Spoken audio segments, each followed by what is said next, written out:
Uh, there's a question in the chat that says, went to a naturopath and they sounds like they felt that they needed animal protein to regain health. And yeah, I would hope you'd agree. Anyone that's been to these classes knows that's not true. There's no need for animal protein.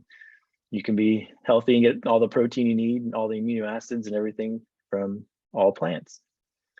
Ask the elephants and the gorillas and the giraffes and the hippopotamuses. And they don't eat any animal protein. And they're huge. Yep. Can you hear me? Yeah. Yeah.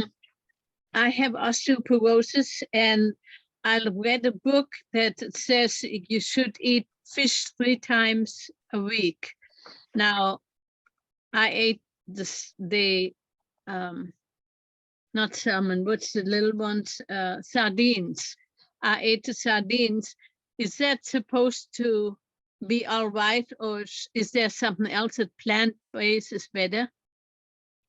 Well, I don't know of anything that's in fish that would be beneficial to the bones. I mean, overall, if we're looking at holistically, looking at holism, fish is a food. We're not really, we don't want to get too reductionist into the micro parts, but fish overall is a pro-inflammatory food, and it doesn't have any fiber. And so I don't know how that would in any way help the bones, because we know that we want to eat not an acidic diet. We want to eat a more alkaline diet, whole food, plant-based, and that actually you won't be better for your bones to not eat animal products. Isn't the fish anti-inflammatory? No, they're not. They're actually pro-inflammatory. They have some omega-3 fats in them. So the omega-3 fats are anti-inflammatory, but that's only like 10 to 20% of the fat in a fish is actually omega-3. The rest of it's saturated fat and cholesterol, and then there's no fiber, there's environmental pollutants, methyl mercury, dioxins. So there's a overall as a whole food, it's not a really healthy food. I mean, it's healthier than bacon or sausage, but not a healthy food overall. What would you suggest instead of the sardines? Well, whole plant foods. You don't have any need to eat fish. There's no benefit to eating fish. But and if you were to compare it, like we've talked about in other classes, if you were to compare, if someone said, "Hey, instead of eating bacon and sausage, I'm going to eat fish," well, that's a healthier choice. So that would be moving in the right direction to a healthier choice if you're comparing those foods. But when we evaluate whether a food is healthy or not, it's always going to be compared to what. And so no fish, eating high on the food chain like that is where you get all those pollutants and some of the negative consequences. Whereas if you eat low on the food chain on whole plant foods, you're going to get all of those benefits. What kind of plant food would be equivalent to the fish? Well, that's irrelevant. So it's just a matter of anything you want.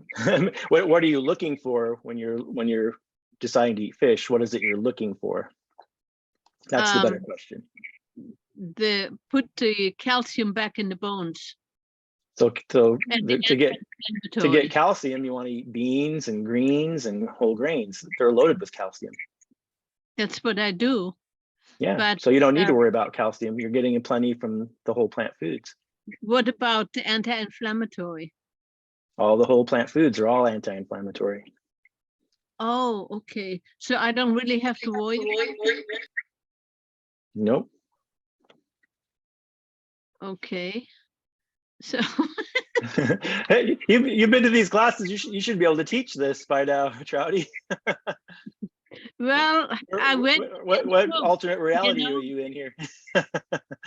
I read this in the book, and they said the sardines, tuna, but I wouldn't agree with tuna because it has so many mercury and stuff in there. So well, all fish has a lot of pollutants. The bigger the fish, the worse it gets. But yeah, I know that. Yeah. So that if you want to eat something from the sea, you want to eat the seaweed. You want to eat the algae, the wakame. Is that okay? Nori? Yes, yeah. So that's where you want to get. You're going to be getting iodine from that. You're going to be getting omega-3s from that, because that's the plants from the sea are low on the food chain, and so as you get higher on the food chain, you get more the bioamplification. You get the more of the bad stuff, and Well, And I'm so, pretty messed with it. yeah. But I read that in the book, and that's why I think, the book's wrong, Yeah, well, you just gotta be careful where you get your information, right? We try to keep you on nutritionfacts.org and get the right sources. If you have questions about anything, calcium or whether fish is good or not, that's where you want nutritionfacts.org so you can get get the right information, the science, not just some person's opinion in a book. Yeah, well, he's a doctor, and I thought he would know, but Which means don't know anything about nutrition if you're a doctor. That's what that means. yeah. I have another question. My fingernails do not want to grow. They go maybe a quarter of an inch, not even that, and then they brittle off. What can I do about that? Doesn't really mean anything, but don't worry about it. But as long as you're getting enough calories and you're maintaining your muscle and weight and not overweight or underweight, you're fine. Yeah, You could see your doctor about it, but it doesn't really, having thin fingernails doesn't necessarily mean anything. he doesn't help me any. He said, "Welcome to the 80s." That's no Yeah. good. But I have almost no fingernails anymore. So it doesn't, they go a little bit and they peel off. They're very weak. So Yeah. what can be done about it? I don't know. I don't know if Charlie has any ideas. I don't have a fix for that. Other than if you start using your fingernails and you scratch against a board and you use that area of your body, maybe your body will say, hey, I need some more fingernails here, and they'll become a little stronger. I'm No, not sure no. exactly what you do with your hands, but some people tend to have kind of thinner nails. And it's really, as long as you don't have any infection going on, it's just one of those things that may be an annoyance to you, but I don't know of any fix for it. No, on the side of it, the skin is cracking open.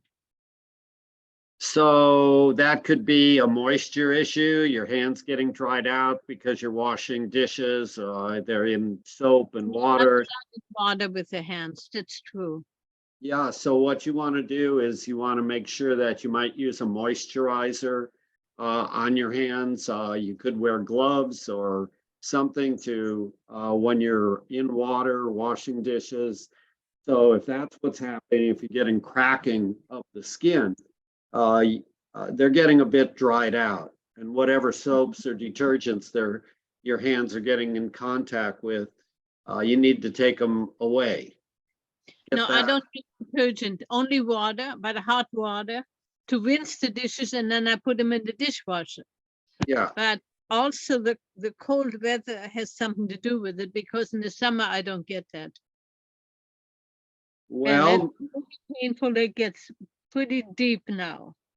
So I don't know how to fix it. I tried to get Vaseline. Vaseline is a good choice. I put it on there, it doesn't do anything. I happen to Okay. hit it the wrong way and it just breaks more. Well, then it may require a trip to the dermatologist. Brittle nails, I think, could be associated with some low thyroid level if you've had that checked. If you haven't, probably not a bad idea to try that. But if your thyroid function test is normal, then it's probably time for an opinion from the dermatologist. You know what my doctor told me, 150 milligram, and I cut it down to 45 milligram. What's that? Less than that on the thyroid medication. And I think maybe I need to do more. Well, I would go by what your thyroid function test goes. So, what they're saying. I need to have that done again. Yeah. Yeah, check that out. See if that doesn't solve your problem. Yeah. Okay. And someone brought up biotin in there, which can help strengthen skin, hair, and nails, but you have to be careful with that because it'll mess up your thyroid blood test. So you have to make sure They told me don't take that within a few days of the blood test. Yeah. How many days before the blood test? I think it's 3. I've heard anywhere from 3 to 2 weeks, but I think 3 days was the consensus. Yeah, because last time I didn't take it off and didn't know, and they said the blood test was messed up. So, yeah, and it was 100 milligram of biotin in there. So, yeah.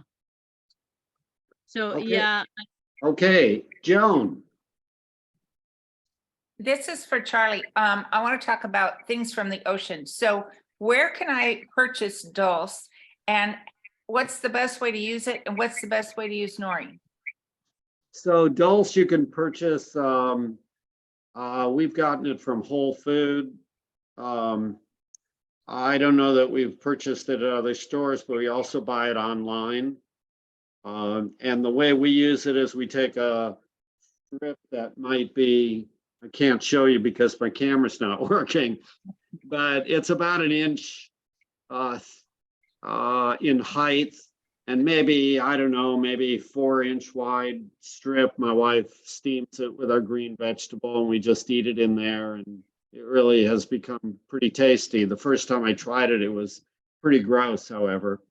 And I didn't think I was going to eat it ever again. But after being exposed to it several times, my taste buds have gotten used to it. And now I kind of wonder, why we don't have it if we run out? So Dr. Greger recommends a package of Dulse once a month, is what I've been following over the last number of years. As far as Nori is concerned, you know, if you like sushi, or you can have a couple pages, I call them pages of Nori a day is what he recommends. I don't know, it depends on the size of the Nori sheet. And so I don't know the exact size, but I think he said a couple sheets a day seems to supply you with what you need. And how do you eat those? What's that? How do you make it? How do you eat the Nori? Nori, when I get it, it's usually in sushi. You know, like Okay. if we buy, but we don't make our own sushi, so it's usually store bought. And that's the only time we do Dulse every day, or we do wakame. Wakame, WAKAME, comes in a package that's similar to Dulse, and it has more medium and long chain fatty acids. So it's probably a healthier choice. And we do maybe a teaspoon and a half in the steamed greens or in a soup, something like that. What about Dulse flakes? Dulse flakes are fine. We just haven't used those. We've used the Dulse in the strip, but if you want to use Dulse flakes, I'm not sure exactly how much would be a strip, but I imagine it would be like 2 teaspoonfuls, maybe 2.5 once a day. And then would you just sprinkle the Dulse flakes into a soup or onto a salad? Correct. Okay. Yeah. It's that easy. You don't have to do anything special with it. You could eat it raw if you want. Wakame, you can eat raw. You don't have to cook it. you get Nori in a package at Costco. Oh, okay. That's what it is. You see Okay. it? But try to get the kind that doesn't have too much oil in it. I don't know how much the Costco brand has on it. It is a little oily and it's got sunflower seed oil in it. Yeah, so, you know, it depends. If you're otherwise healthy and not having a lot of health problems, maybe having a little of the oil with it might be okay. The benefits would probably outweigh the risk, but if you're really cutting back on your oil, probably best to stick with the wakame or Dulse without the oil. Where do you get the Dulse? I get it at either Whole Foods or we buy it online through Amazon. Oh, the Whole Foods. Okay. Thanks. You're welcome. Ken.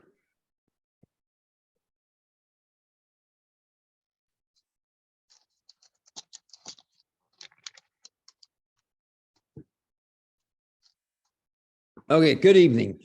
Good evening. Well, I'm pretty impressed with, so after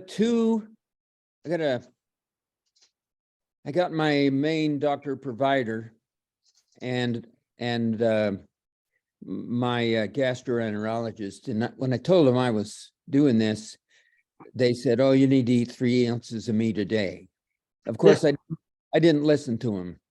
And then at the same general time, I asked my urologist, and he said, "I just don't know enough about nutrition to give you any advice."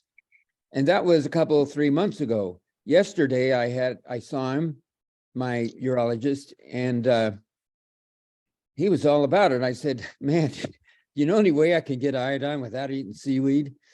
And so we went right on the internet and looked up this. And so the truth is, nori, if 10 grams of nori will give you 1.5 times the iodine you need a day. So it's just hard to beat that without eating animal products. But as far as other sources that are nowhere near as strong, but still will add to it, cranberries, pineapples, prunes. You can look it up online. There's quite a few fruits that have considerable iodine. And then beans. I don't know how many beans you'd have to eat to get enough, but it's a lot easier to just eat nori, isn't it? Or take a supplement like I do, because I don't tend to like the fishy flavor of the sea vegetables. That's how this conversation started yesterday. I You asked him, get "Can I get a supplement?" And he didn't know, but he went on the line and gave me this other advice, which is more in line of what Charlie tells us. You get used to nori. You can get used to nori, you can get used to dulse, you can get used to wakame. It's all just kind of a choice, or you can, take a tablet or two. Any other questions on this? Are there any new people here who are here for the first time? And we're kind of curious how you found out about the sessions and what you might hope to get. Anybody care to share? Jeannie? Hi there. I'm sort of new, sort of not. Okay. I attended all of Scott's classes about 3 years ago at this church. And my sister, I think, was told about the classes by her physician at OMG. And so my sister and brother and I attended them all. Wow. And we all tried it, but it did not stick with any of us long term. So fast forward a few years and a few more pounds added, and turning 60, and just decided that I needed to be more diligent about my health. And I've stayed on the mailing list all of this time. So I just came on and started listening to the recorded classes. And then I just jumped back on board about 6 weeks ago, and still kind of making my way, but definitely feeling better for it. Well, Great, good for welcome. you. Yeah, welcome. Glad to have you back. We're here as long as you need us, Thank and you. we're here to support, and all of us are here to support each other, and hope that it can become a lifestyle, and you can develop some habits and not have to make feel like you have to use too much willpower to make the right choices. Beth. Yeah, I do A bit. very much appreciate all of the resources that you guys are providing between the Facebook group and the website and the recorded classes. It's really helpful. Great. I do Thanks for have the- a couple of a nutrition question, if that's okay. Why don't you ask us and then we'll get to Beth next. Go ahead. Okay.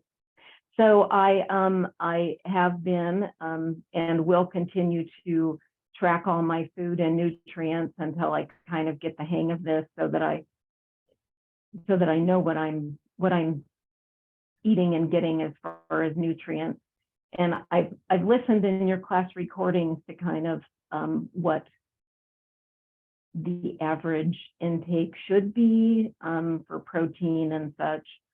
So I'm averaging most days about 50 grams of protein, about 40 fiber, and probably 50 to 70 calcium. The protein, am I okay on the protein and the calcium is what I'm wondering. Well, protein is okay, but calcium, I imagine you probably need 500. I mean, it would be really, to eat plants, it would be difficult not to get at least 500 to 700 milligrams a day.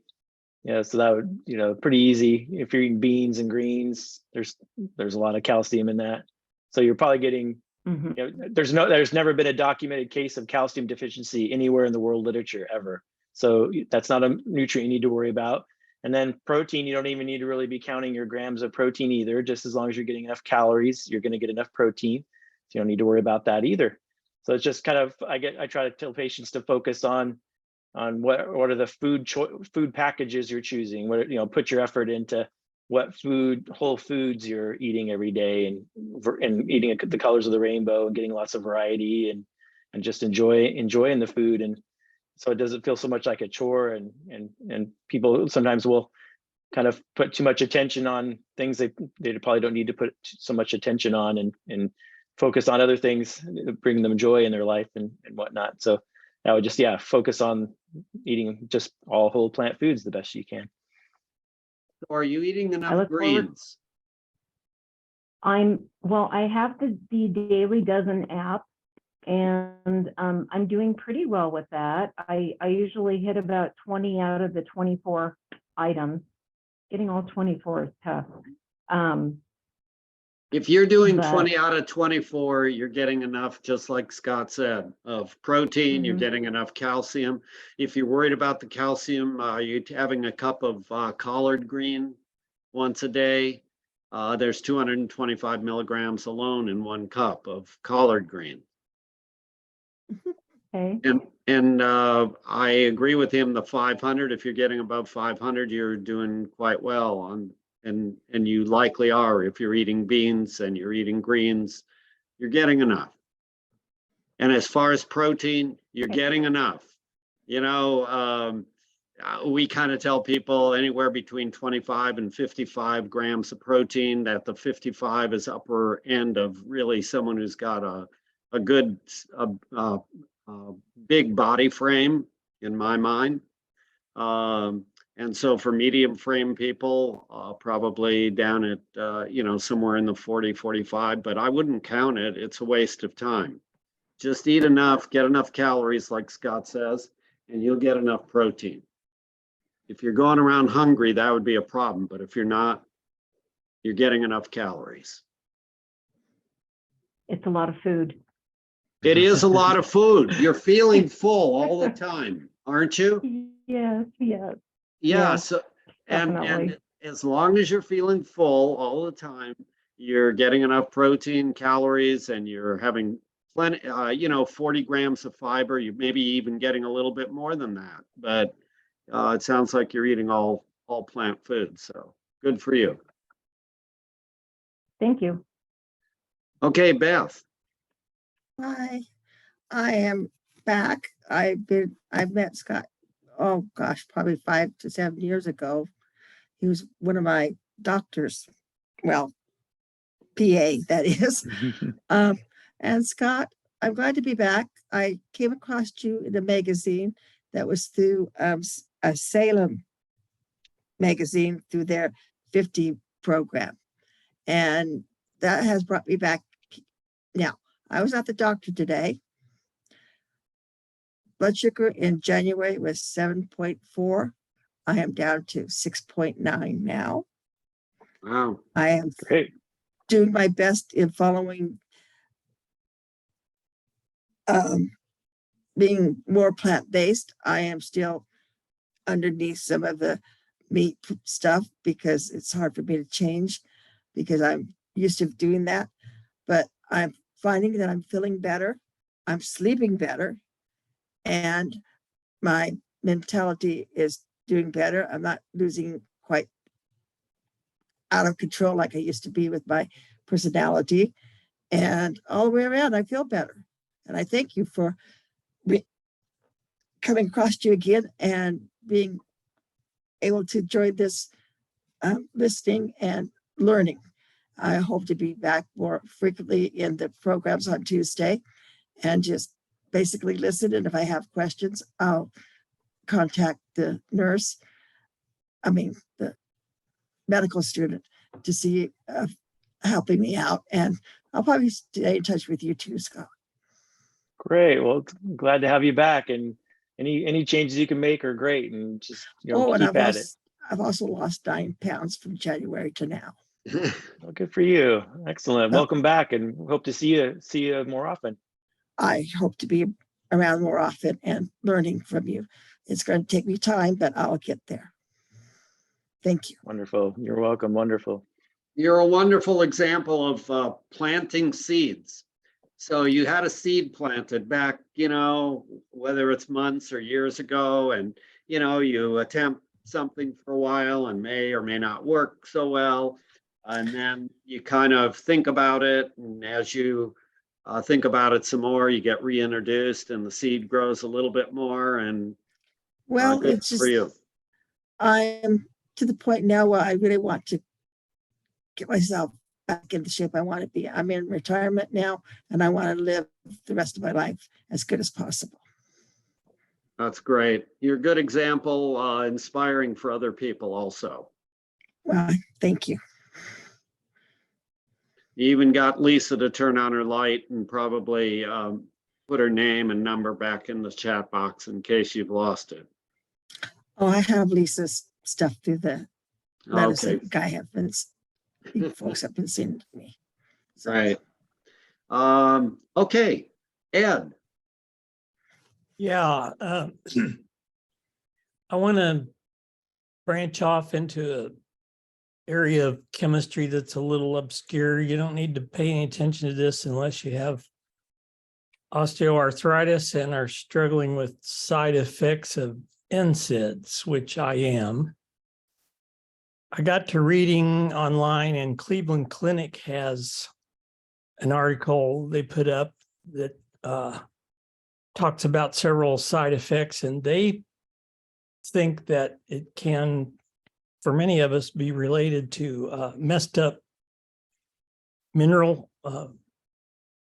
I'll call it mineral imbalance in your blood. What they don't get into is how to test for those. But anyway, they say that the NSAIDs can lead to elevated levels of potassium and phosphorus, which can be related to a lot of these things like dizziness, lightheadedness, so on. And they say to lower your blood potassium, certain fruits and vegetables are lower than others. We know that bananas, for example, are high in potassium. So if you think you might have high potassium or know how to test for it, you can eat apples, grapes, strawberries, cauliflower, and peppers are low potassium alternatives. And then they talk about if you want to control phosphorus, and this is where there's a tiny bit of controversy, maybe. They say keep control or keep reduce things like whole grain bread, oatmeal, and bran cereals. And then 3 more that everybody knows you want to limit. That's cola, nuts, and peanut butter. But I think my solution is going to be to get off of the things as soon as I can. It's also only a problem if you're taking them long term. So why are you taking them long term? Arthritic hip. And they don't want to talk about either injection or replacement yet. I'm not sure why, but I will find out. Okay. Are you doing the turmeric, your quarter teaspoon of turmeric a day with black pepper? Yes, For sir. your aunt? So yeah, so yeah, obviously there's lots of risks. I mean, every hospital across America right now, there's at least one patient in every ICU with a GI bleed from NSAIDs. So NSAIDs are like ibuprofen for people that don't know. So like Advil, Motrin, Aleve, those are Now, before I got Meloxicam. on the prescription, I was up to 1,200 milligrams a day of ibuprofen. They told me to stop that because that could just shut down your kidneys, they said. It's hard on the kidneys and cause GI bleeding, and it does. So yeah, they're sometimes needed for people, but try to stay off them stay away from them as much as you can, and go. So we'd say whole food plant-based diet and turmeric, and hopefully you wouldn't need to use the NSAIDs, but if you do, try to limit their use because they can have side effects. You could increase your dose of turmeric from a quarter to a half a teaspoon. You could go up to, gradually 3/4 and maybe even a teaspoon to see if that has any effect. You could try using Tylenol, 1 gram 3 times a day in place of the NSAID. I don't know if you've tried that. No, because I read that Tylenol is not an anti-inflammatory. Well, it sure can help with the discomfort, and it may relieve your discomfort, and that would be probably the first thing that I would choose. Okay, Or you- we're gonna try. Okay. Let's see. Lisa, do you have anything you want to add before we continue on? What will it take for you to turn your camera on, Dr. Ross? My camera has been intermittent. It died. I need a new camera, I guess. It worked fine this afternoon. Oh. So, sorry. I don't know. I need a technician. I recently just bought a new camera with all of these meetings and our book club meetings going on. My camera was also not doing so hot. So maybe it's just time for an upgrade. Okay. Speaking of book clubs, our book club for this group is going to be next week. So on the 27th at 7 p.m. And we have our student book club that's happening tomorrow. So I'm hoping down the line we'll be able to merge the two. And some of the students will be able to hear from all of you and share some of your experiences if you're willing. And then otherwise, I'm going to be going to Chicago at the end of the month and then starting rotations again, an integrative medicine rotation, which I'm really excited about. But my schedule is unknown after that. So if you would like to meet one-on-one, next week is a great time. And then we'll just have to play it by ear after that.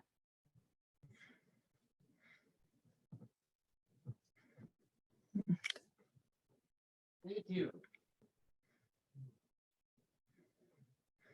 Thanks for sharing that.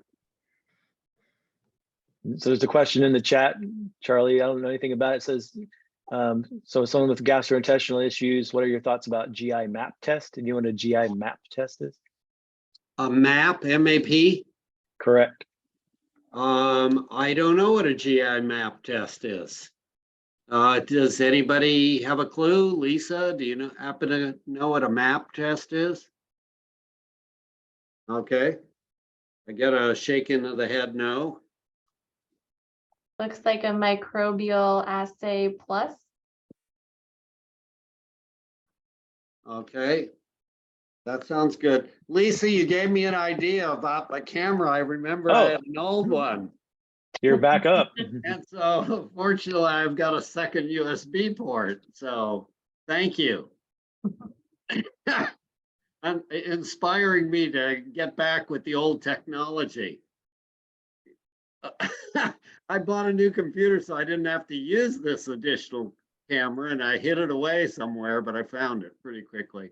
So let's get back to the question here. Who has that question, and do you happen to know what MAP stands for?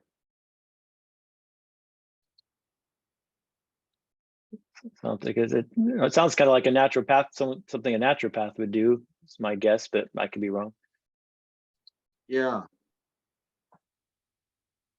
About a GI map test. I have no idea what that is. So it checks for bacteria, pathogens. I mean, I don't know if it's like in that realm of checking for like SIBO, you know, small intestinal bacterial overgrowth and yeast and things like that, Something like that. which there's not a lot of strong science on a lot of that stuff.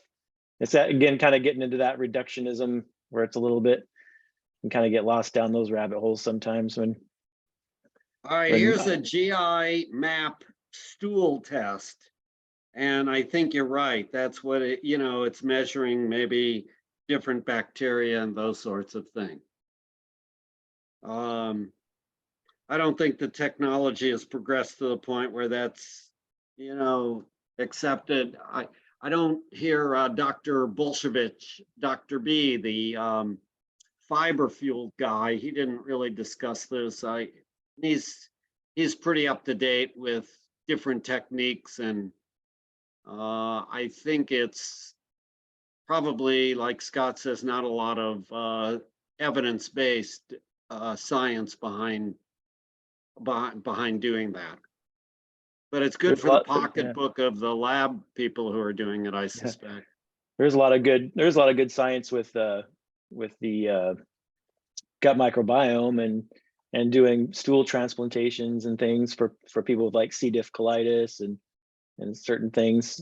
That's pretty exciting stuff, but we don't really know how to apply it necessarily. It's not something that can be, a lot of that stuff can't be used on a large scale and necessarily promote health long term. We don't have anything like that, but that's where, like, you know, go back to Fiber Fuel with Will Bulsiewicz, and if you have GI issues, just kind of follow, you know, it's essentially the same stuff, following a whole food plant-based diet, getting lots of fiber, lots of variety to get a really diverse gut microbiome to heal your gut, and it fixes leaky gut and all the other GI problems. And so if anyone has GI issues, we really recommend that book, and that's on our book list on the class website. I know Dr. Greger has videos on SIBO and some of those things. So while we're on microbiome, this is truly for all your questions, but I've got a good, I think it's 5 or 6 minutes, 5.5 minutes of the microbiome, which I think may address some of the issues if you're concerned about the kind of bacteria that you have in your colon, what you can do about it. So I don't see a lot of hands up yet. So it's a short video. So let me play it, and then we'll be back and get your questions ready, because that's what these sessions are about. But you know me, hard to do a session without having a video. So I think you can see my screen, hopefully. Yep. Yes, we Okay, can. good deal. So let's go ahead and I'm going to close this down, and I need to get over, where is I guess I need to go through this again, through the OneTouch Backup Plus Seagate. Lisa, I hope you have a better organizational system than this as you go along in your world, so you can find things, but I actually found it now, and here it is.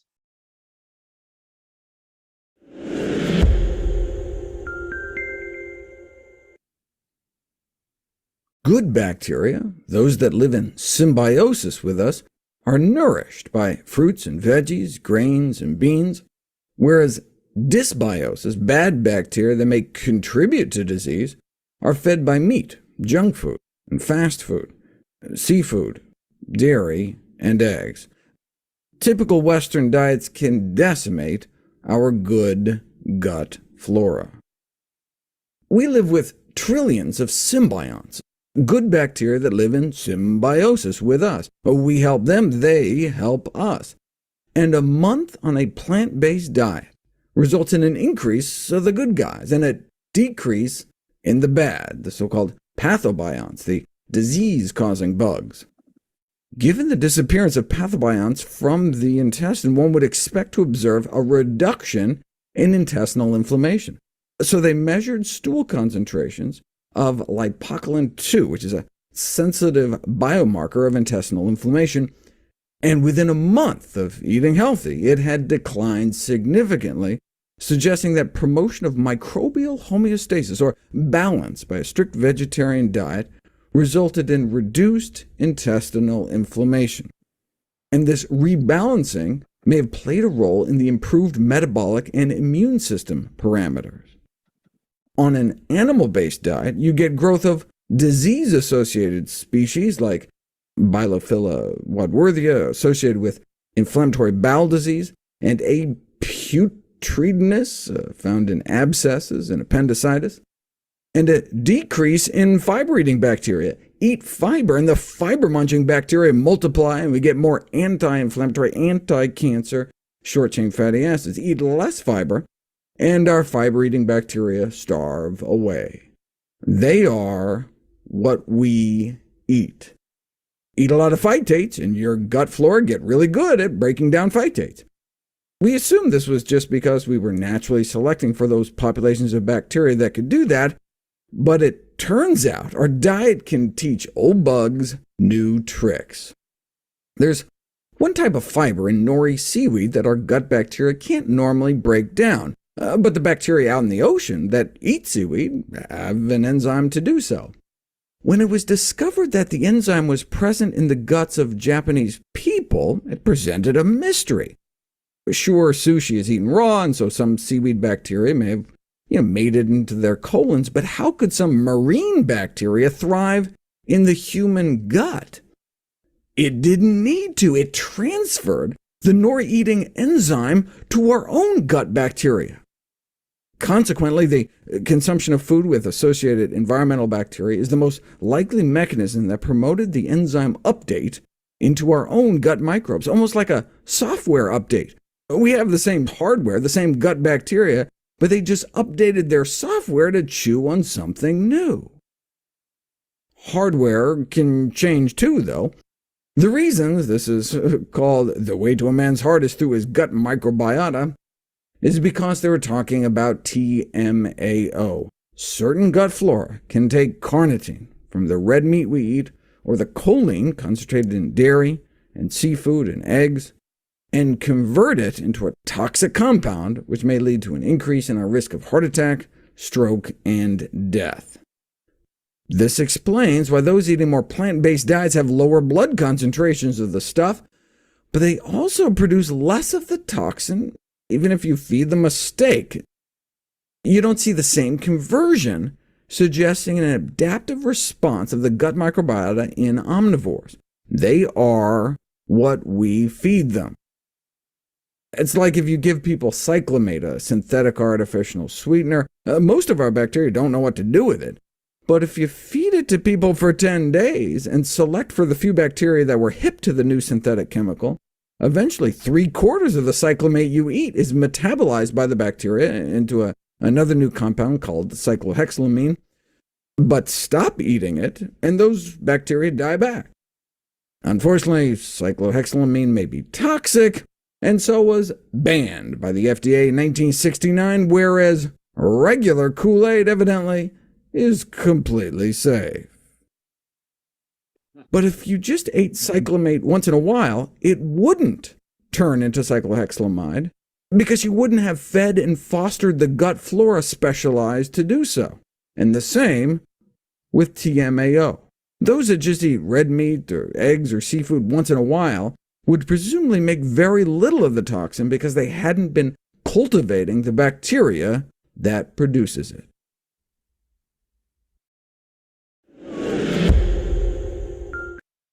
So why did I show you this video? It's for two reasons. One is I want to impress upon you the fact that inflammation has it's the big component in so many of our chronic diseases. And someone asked the question about this test of the stool and what bacteria you have. And the point of this is, let's say you did that test and you found that you had bacteria that were not so great. What would you do about it? Would you make a move and choose to eat more plant-based because you knew that was going to populate your colon and give you good bacteria? Or would you ignore it? And if you did the test and it showed you had great bacteria, would you change your diet and do something different? What is the purpose of doing a test? It may be just a distraction from you doing the best thing for your health. And what did you decide is the best thing for your health after listening to that video? What might you be eating to really bring you the best health? Have you have the best bacteria? Anybody know the answer to that? Whole food, plant-based. Yeah, if you didn't know the answer, you wouldn't be listening on in the classes. And so why spend your money on extra unnecessary tests when you know what you can do to improve your health? Okay, done with the preaching for a moment. I have to have a little fun. Trouty. Well, I was just saying the same thing. The plant food is the right idea. But, I read sometimes the wrong books and then I get off the track, and a friend of mine, Susan, told me, ask Charlie and see what he says. That's what I did. And now I got to be back on the track. Okay. Okay, keep staying on the track. Our train keeps a rolling along and we'll try to hold out a hand and bring you on board, whoever is interested. Share the Yeah. science. And if you want to jump off, you have the opportunity. We're not going to handcuff you inside the caboose. Ah, Okay, who has another question?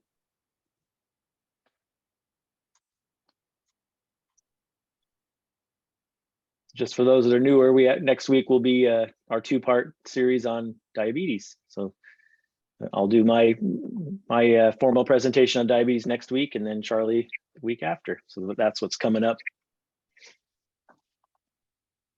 Can I insert something here? Yes, you may. That's kind of a segue to both of those. So why do we do the tests when we know what's good for us and diabetes? So I've been on plant-based as best as I can. I'm not perfect, but I've been doing this now for several months, and my physician is aware of it. I've lost plenty of weight. This Thursday, day after tomorrow, I go in for my testing, my blood sugar, my A1C, and it's validation.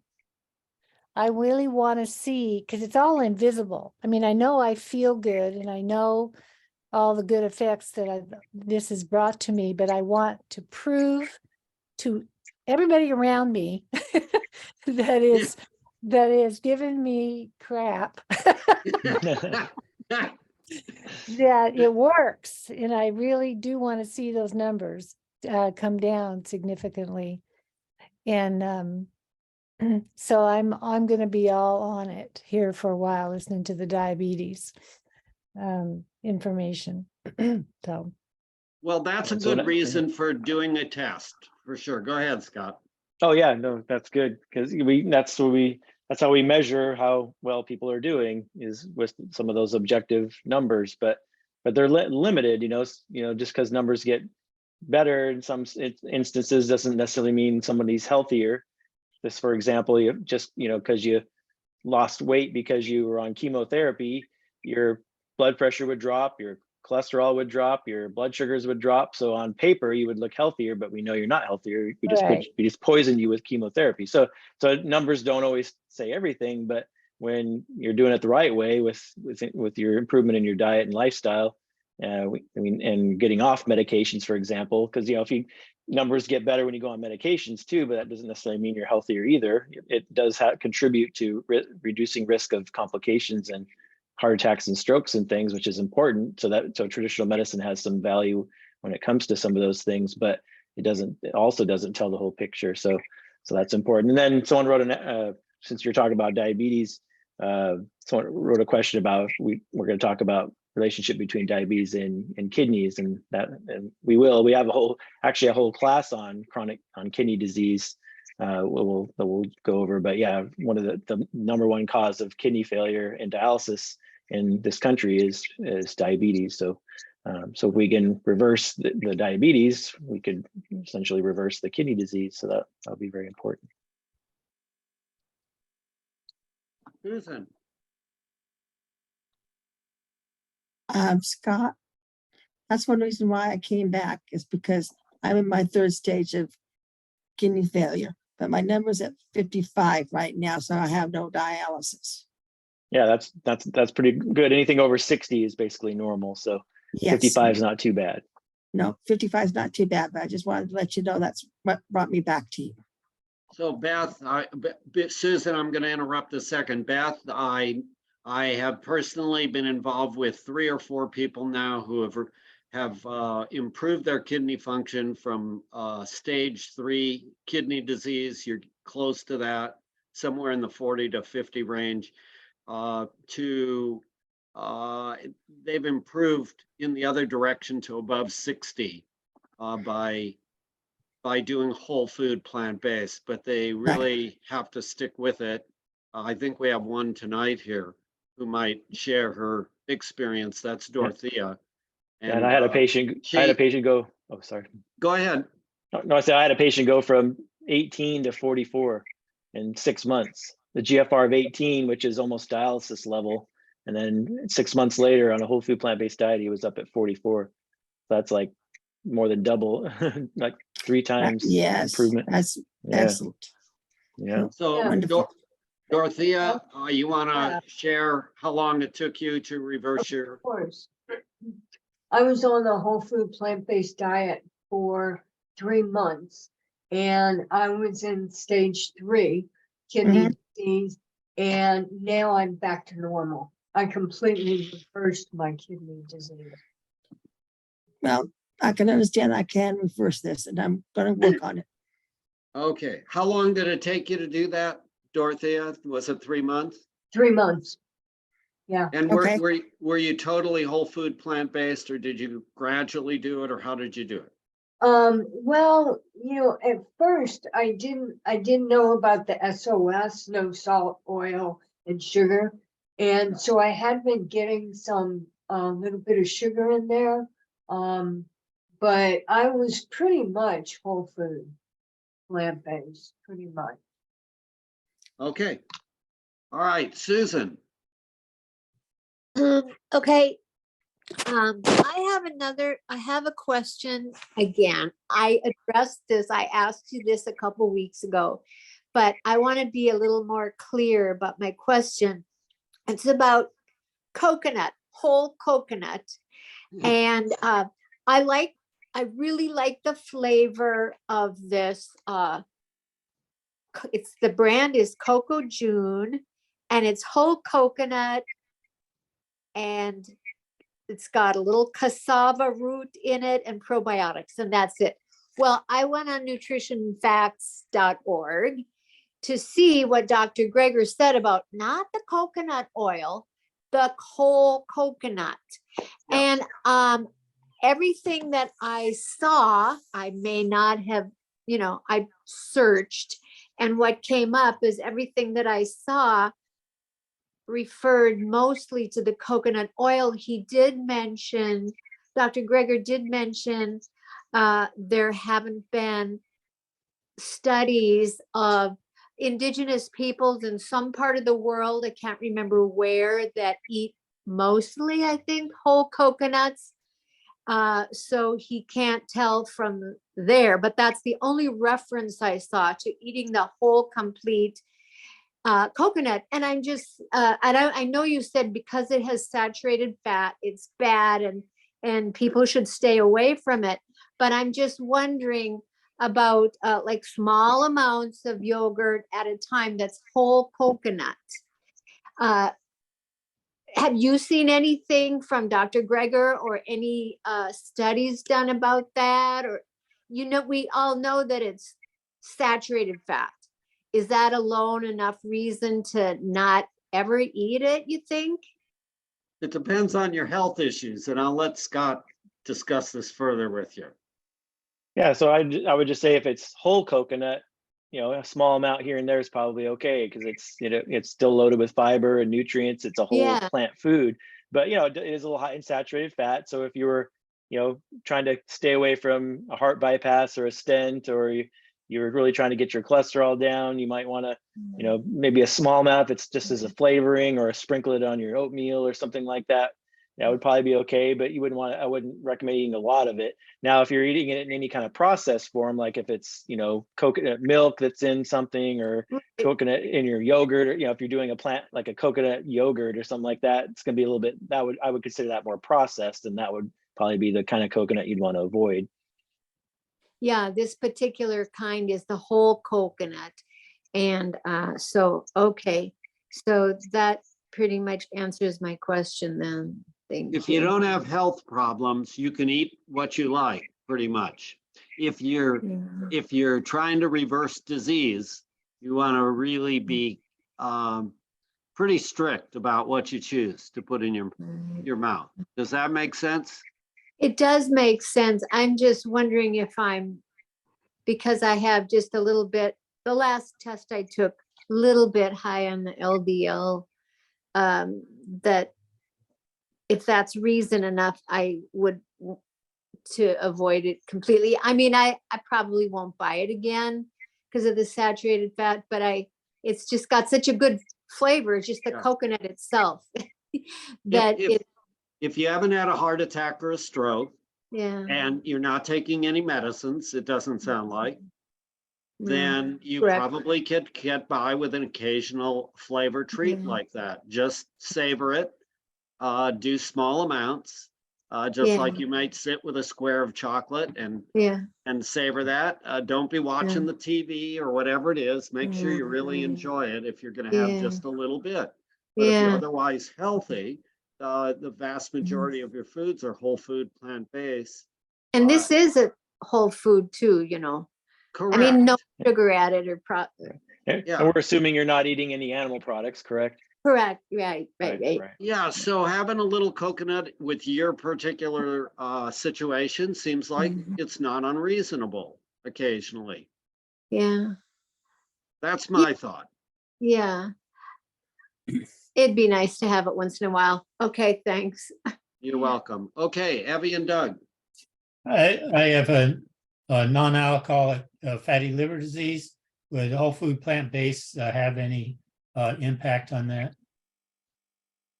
Absolutely. Absolutely. No. Okay.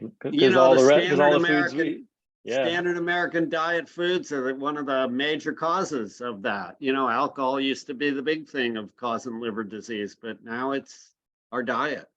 all the foods that you should avoid to reverse the foods that contribute to fatty liver disease are all the foods that are on our red light list. So meat, cheese, eggs, dairy, oils, and processed foods. So alcohol, white sugar, white flour, oil, fried food, animal, meat and dairy, all those things all contribute to fatty liver disease.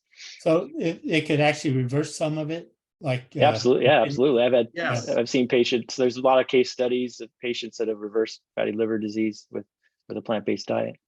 Okay, thank you. Mm-hmm. Yeah.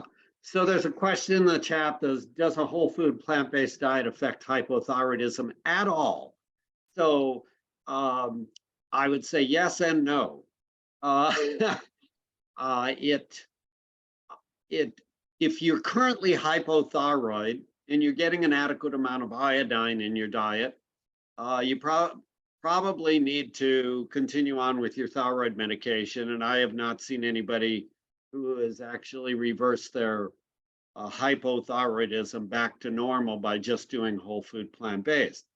If they are missing iodine in their diet and they add that could be with any diet, whether it's plant-based diet or an animal-based diet, making sure you get an adequate amount of iodine is reasonable. Or if you're getting too much iodine, that also could be a problem.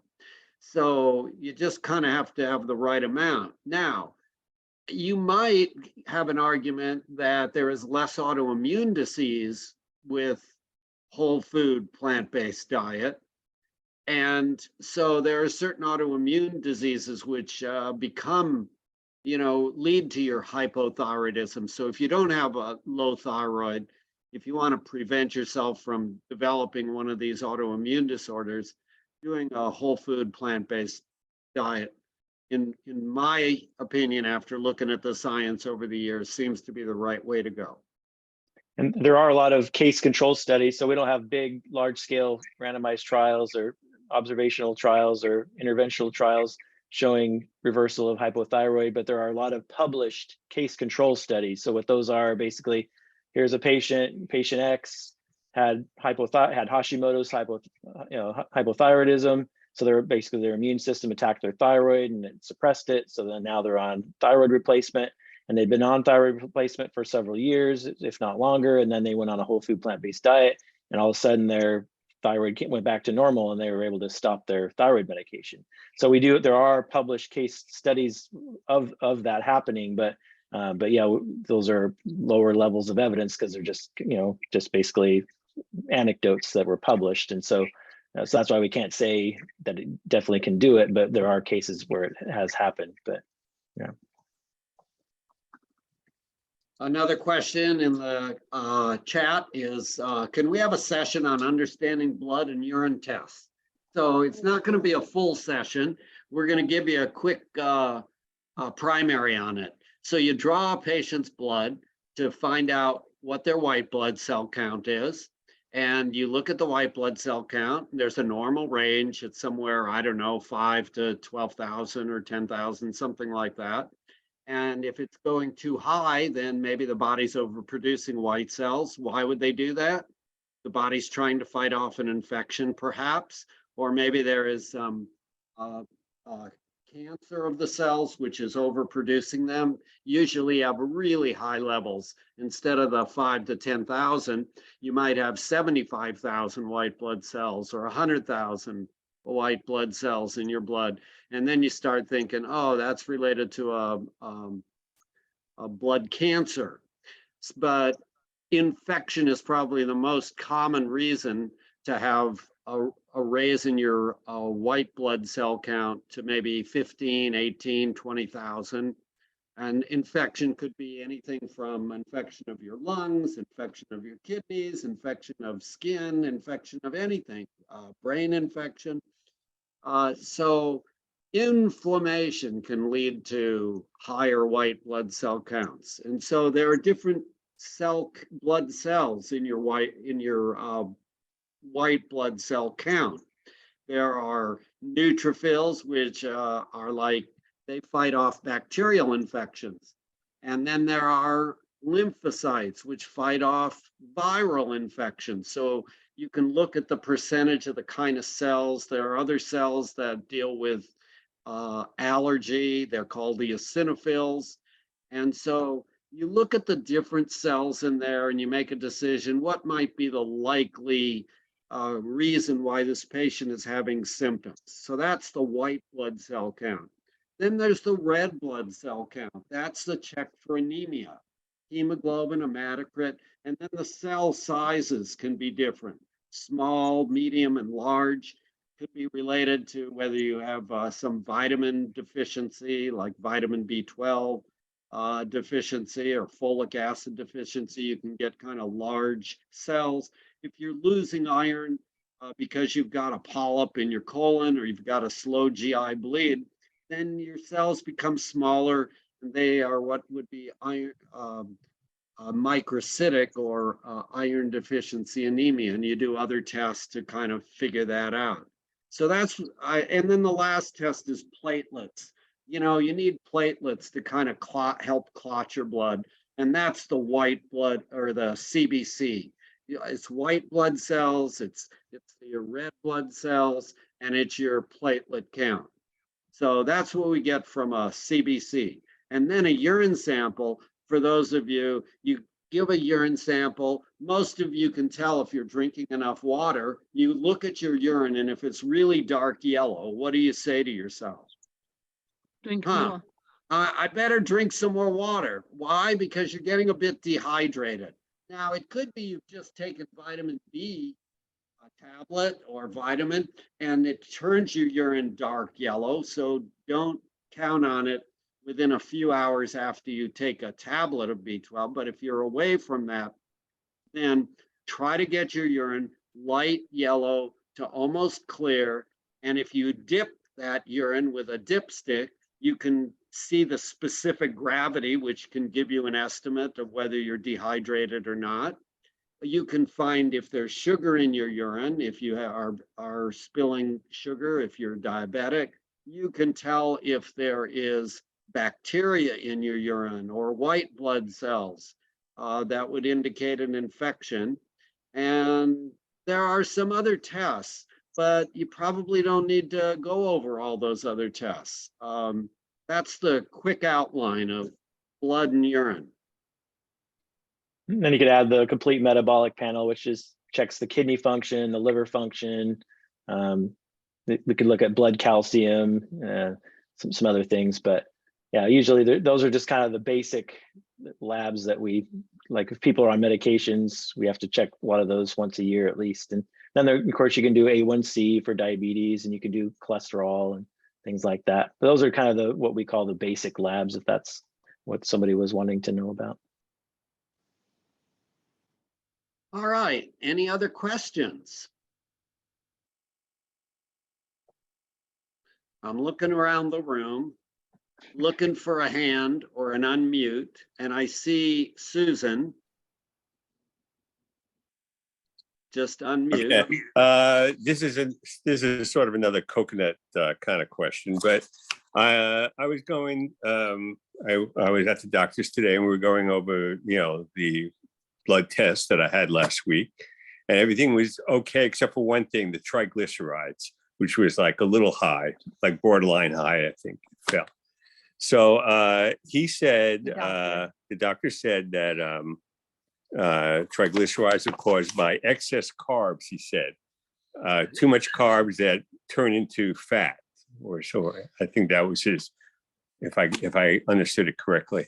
And White potatoes. and so he said, well, these are the things you should watch, and the usual things: sugar, white bread, but he mentioned potatoes.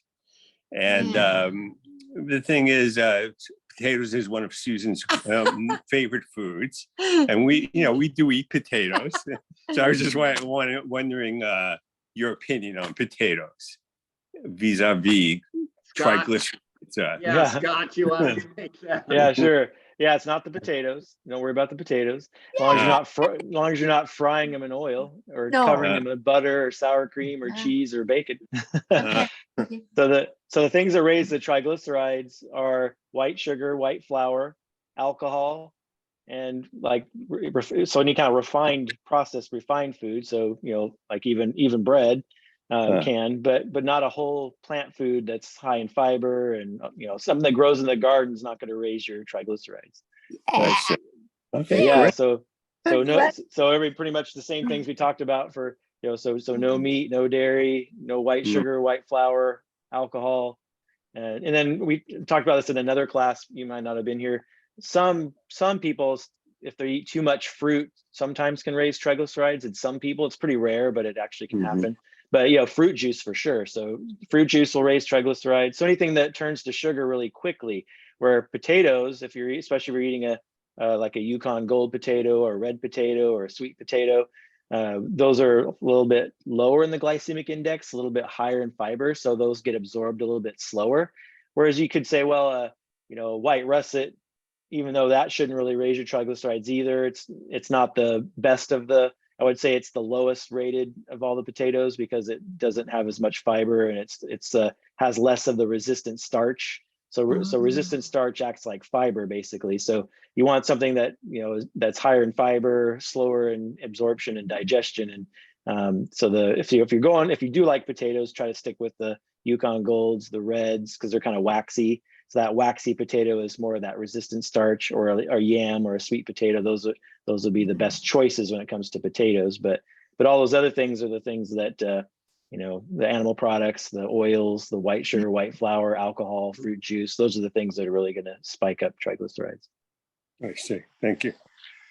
Yeah, enjoy your potatoes and try not to get stressed out just because you have a borderline level of a number.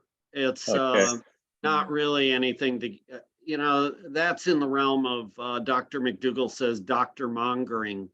It kind of allows a doctor to keep a patient coming back if you get a patient upset about some number as opposed to their general health. So I wouldn't put too much stock in that. Good. Yeah. I agree. Thank you. All right. Thanks a lot.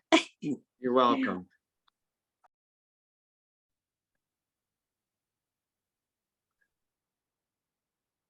Where does soy milk fit into the daily dozen? He doesn't actually add soy milk in the daily dozen. Milk is not a required food for any mammal after you're weaned. And so milk is sort of like a habit. And if you're going to continue on with a habit, it's better to eat something that is going to not be unhealthy for you. And so the milk of the cow or some other mammal is not a human food, really. We've turned it into that, and it has IGF-1, which has insulin-like growth hormone, which can stimulate the growth of a cancer. It has lactose sugar, which a large part of the world population doesn't metabolize well, leads to GI problems. And so if you're going to drink milk, try to avoid the cow's milk or the other mammal milks and stick with the plant milks. And one of the best plant milks, the one that Gregor uses, is soy milk. I use soy milk. My wife likes oat milk, like Dr. Esselstyn. That's his favorite. Oh. And but there are other plant milks. There's what else? Almond milk, and there is hemp milk for those of you who really like the hemp plant. But I wouldn't Yeah. use it in large quantities either. Yeah, you're better off eating the healthiest form of soy would be edamame, which is the whole soybean, and then probably tempeh would be the second on the list because it's got chunks of edamame in it and it's fermented, so it's a fermented food. And then probably tofu because it's just minimally processed. Whereas soy milk, you could say is minimally processed or a little bit more than, especially if it's a commercialized one that might have some sugar added to it or stabilizers or other chemicals. But that's why it's not it's a processed food, so that's why it's not on the daily dozen. So someone is asking about potatoes and what is the best potato. And if you want to go by glycemic index, if you are having trouble controlling diabetes, then using sweet potatoes has a lower glycemic index than the white potatoes. But that does not mean that the russets or white potatoes are bad potatoes. I must tell you, the vast majority of people who have diabetes, who I've counseled, get by just fine with white potatoes and have no problem with them. But if someone is really doing totally whole food plant-based, they're still having a bit of trouble controlling their sugar, then we might encourage them to give it a try with their body to go to a little lower glycemic index, the sweet potato. But enjoy your potatoes otherwise.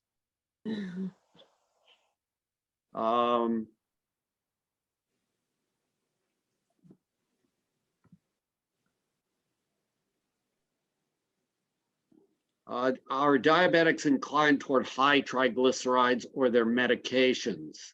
You mean, do their medications cause the high triglycerides? I don't think so. I don't know that diabetics as a group are more inclined to have more higher triglycerides. They might be because diabetics as a group, but type 2 anyway, have higher body mass generally, and the higher body mass, the cytokines causes more inflammation, and that inflammation can probably lead to some increased triglyceride formation. So maybe you do have some increased, not only triglycerides, but cholesterol and the inflammatory products overall. Yeah, it's a marker. It's a marker of the metabolic syndrome. So it's a, it's a marker of insulin resistance. So if you think about having excess fat, when I talk about insulin resistance next week, it's basically fat stored in places that are not designed to store fat. And so if you have excess fat in the liver, that's a marker. When you have that, you tend to have a little bit higher triglycerides. And metabolic syndrome is a kind of like pre-diabetes, basically. It's a cluster of symptoms that is a marker for somebody that likely has insulin resistance. And so metabolic syndrome is, having a certain size waist, having a high blood pressure, having low HDL, which is the good cholesterol, having higher triglycerides is one of the markers of the metabolic syndrome, and then elevated fasting blood sugar too. So those are the markers of pre-diabetes, insulin resistance. I want to play one last video. It's 5 minutes. It's about Gundry. And why do I want to play Gundry? We have it on our site. Scott talked about it, but we've had a number of people tonight. I've read this. I've heard about this. How do I, what do I trust? How do I trust? I think it's important for you to once more hear about how you can get faked out and confused unless you be careful about the resources that you are using. So I'm going to share this, the 5-minute video. It's called Gundry's The Plant Paradox.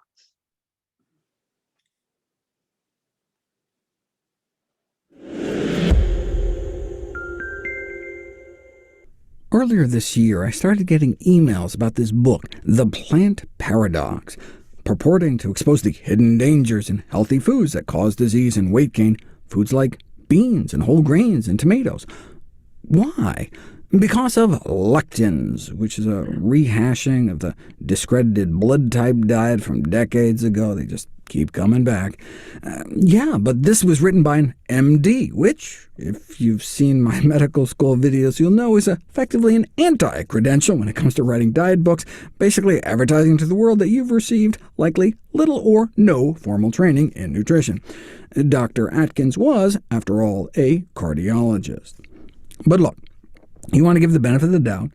The problem is that it doesn't even seem to pass the sniff test. I mean, if lectins are bad, then beans would be the worst, and so bean counters would presumably find that bean eaters cut their lives short, whereas the exact opposite may be true. With legumes, beans, split peas, chickpeas, and lentils found to be perhaps the most important dietary predictor of survival in older people in countries around the world. As Dan Buettner points out in his Blue Zones work, lectin-packed foods are the cornerstone of the diets of all the healthiest, longest-lived populations on the planet. Plant-based diets in general, and legumes in particular, are a common thread among longevity blue zones around the world, the most lectin-lush food there is. And if lectins are bad, then whole grain consumers should be riddled with disease, when in fact whole grain intake is associated with a reduced risk of coronary heart disease, the #1 killer of men and women, strokes too, and total cancer, and mortality from all causes put together, meaning people who eat whole grains tend to live longer and get fewer respiratory diseases, infectious diseases, diabetes, and all non-cardiovascular, non-cancer causes to boot. And not just in population studies. As I've shown, you can randomize people into whole grain interventions and prove cause and effect benefits. The same with tomatoes. You randomize women to a 1.5 cups of tomato juice or water every day, and all that nightshade tomato lectin reduces systemic inflammation, or has waist slimming effects, reducing cholesterol as well as inflammatory mediators. So when people told me about this book, I was like, let me guess, he sells a line of lectin-blocking supplements. And what do you know? Assist your body in the fight against lectins for only $79.95 a month. It's only like $1,000 a year, a bargain for pleasant bathroom visits. And then, of course, there's 10 other supplements, so for only $8,000 or $9,000 a year, you can lick those lectins. Oh, did I not mention his skincare line? Firm and Sculpt for an extra $120. All so much more affordable when you subscribe to his VIP club. But you still want to give him the benefit of the doubt. People ask me all the time to comment on some new blog or book or YouTube video, and I have to sadly be like, look, there are 100,000 peer-reviewed scientific papers on nutrition published in the medical literature every year, and we can barely keep up with those. But people kept emailing me about this book, so I was like, fine, I'll check out the first citation. Chapter 1, Citation 1, Forget everything you thought you knew was true. Diet books love saying that. For example, eating shellfish and egg yolks dramatically reduces total cholesterol. What? Egg yolks reduce cholesterol? What is this citation? This is the paper he cites, and here it is. By now, you know how these studies go. How do you show a food decreases cholesterol? You remove so much meat, cheese, and eggs that overall your saturated fat falls. In this case, about 50%. If you cut saturated fat in half, of course cholesterol levels are going to drop. So they got to drop in cholesterol removing meat, cheese, and egg yolks. Yet that's the paper he uses to support his statement that egg yolks dramatically reduced cholesterol. I mean, it's unbelievable. That's the opposite of the truth. Add egg yolks to people's diets, and their cholesterol goes up. I mean, how dare he say this? And it's not like some, harmless foolishness like saying the earth is flat or something. Heart disease is the #1 killer of men and women. This could actually hurt people. So much for my benefit of the doubt.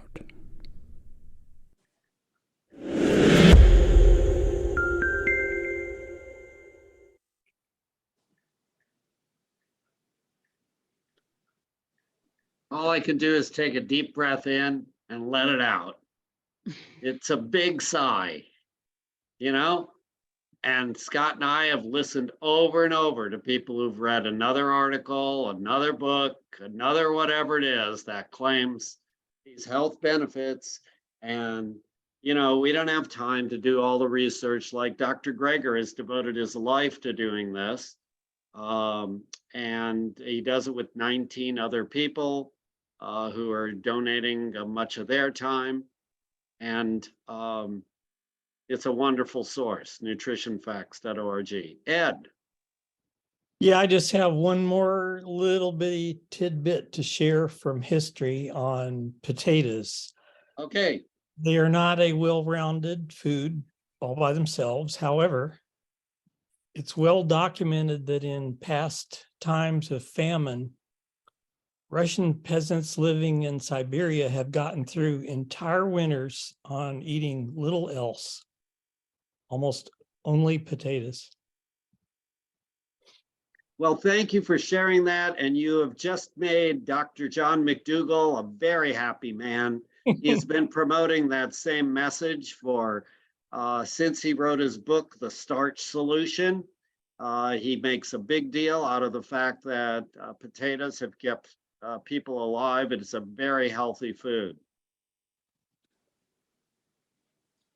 And there was even a guy that lived on nothing but potatoes for a year. He lost like 100 pounds, and not that anyone really should do that, because that would be kind of a boring way to eat, and you could be a lot healthier eating a wide variety of foods. But yeah, there was like, I think 2 different people. Dr. McDougall talks about him, but he was on I think he interviewed him at one time too. Dr. McDougall did, the guy that ate nothing but potatoes for a full year, and his cholesterol was great and lost weight and was healthy.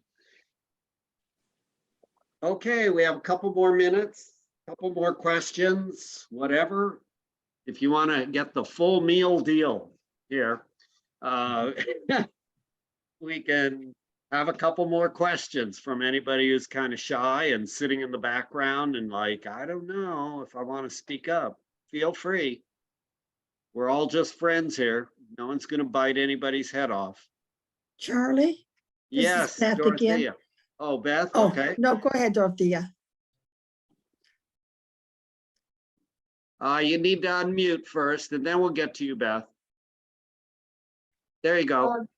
I just wanted to say that I went to the dentist this morning and the hygienist and the dentist were both saying how great my gums were and little tartar on my teeth. And they attributed it to the whole food plant-based diet. Let them keep sharing that with their patients. Good thing. Yeah. We're happy to hear that. Thank you. Uh-huh. Beth.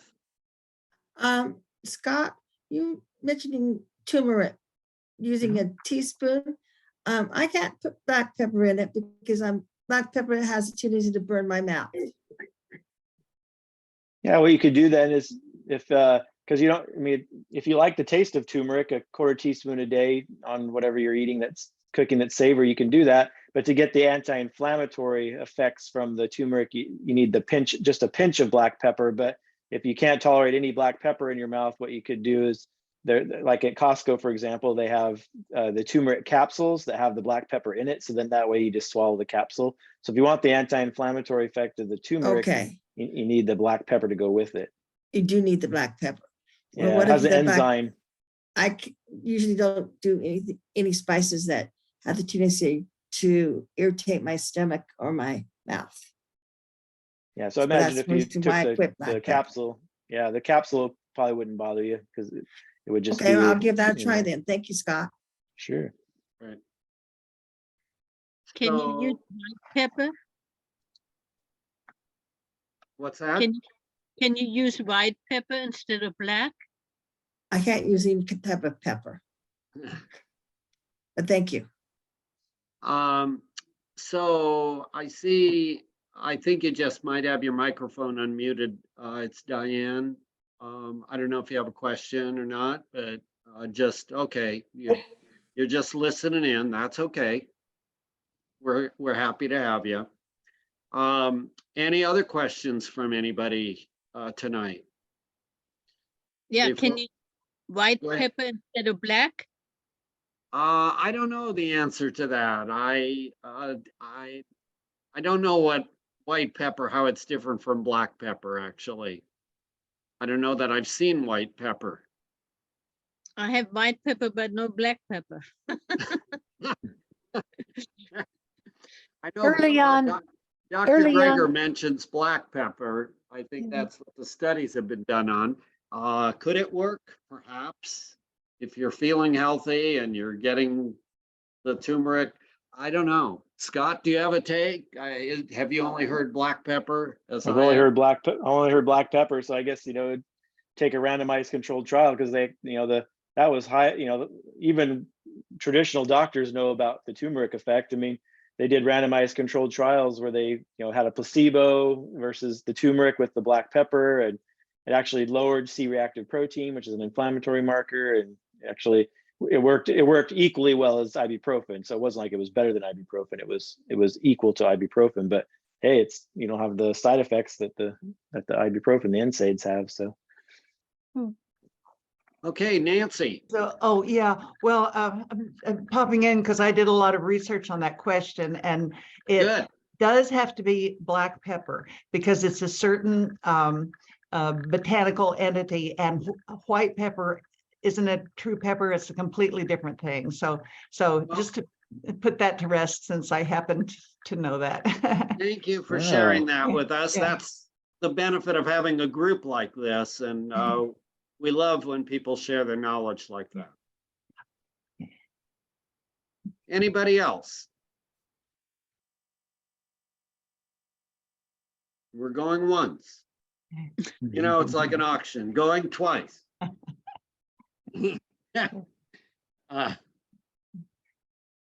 And we're waiting to see if one more person has something that is just burning on their mind that they cannot wait until next week in diabetes.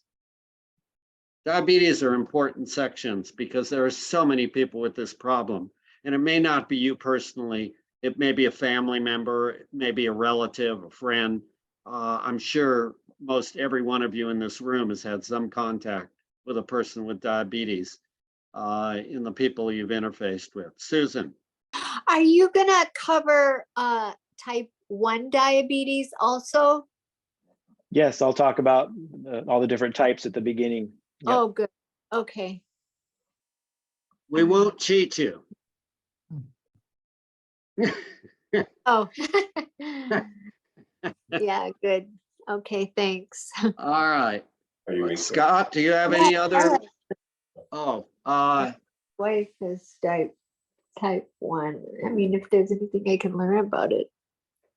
yeah, type 1 should come to the classes too, or look in Yeah. on them.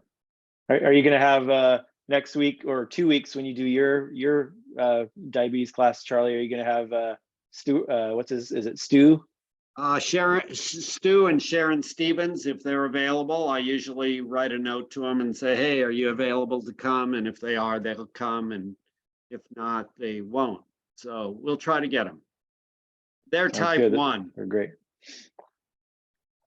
Any last issues? Hands up. Okay. It's been fun with you all. Scott, thank you very much.